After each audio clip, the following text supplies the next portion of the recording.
Hello. I've been doing a lot of airflow testing lately, and I'm trying to figure out the most accurate method of doing so. Right now, the critical issue I have is the difference between my two flow meters, and both of these are brand new.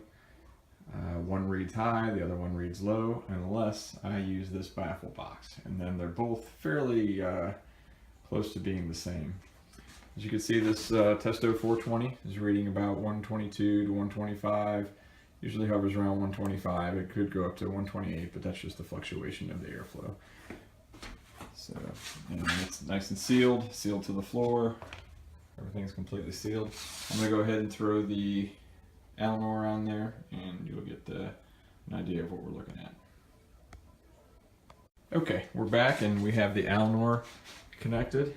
As you can see, we have 122. 121, 123, it goes up to 124 sometimes. Again, it just depends on the fluctuation of the airflow. Everything is sealed, so, and that is with the baffle box that I have connected to it. Okay, now there's no baffle box. I have just the plain supply vent.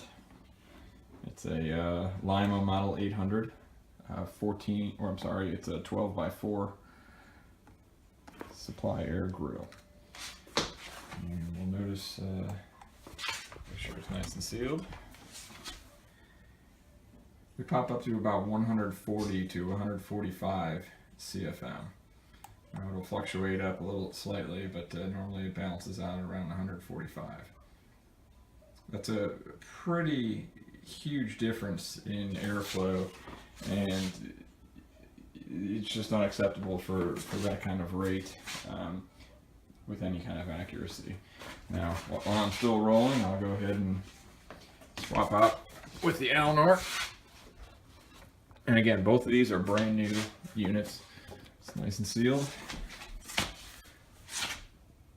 And let's see what our airflow goes up to.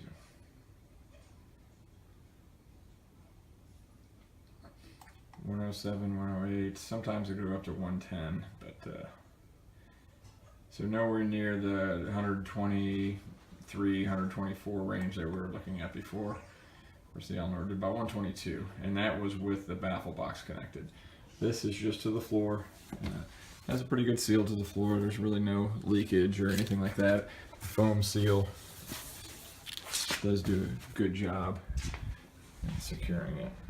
So, if you engineers can explain to me what's going on, why we can't get the skirt straight with this thing, or what we can do to get a more accurate reading. I know I've been told, you try to match the skirt or the hood to the size of the supply diffuser that we're using.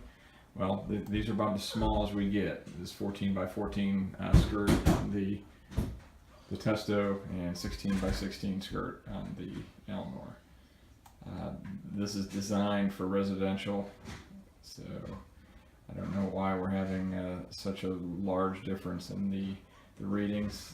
There's no way I could possibly go into somebody's residence and tell them that I have any kind of accuracy here without using my baffle box.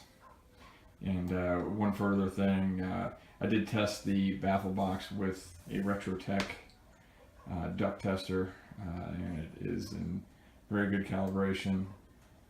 The test came up about 126 CFM, so I can accept 122, 124. I mean, that's within range. But going down to 108, 107, and then the difference here with the Testo being 145. I mean, that's just outrageous. So, if you can answer this question, please email me back. Thank you.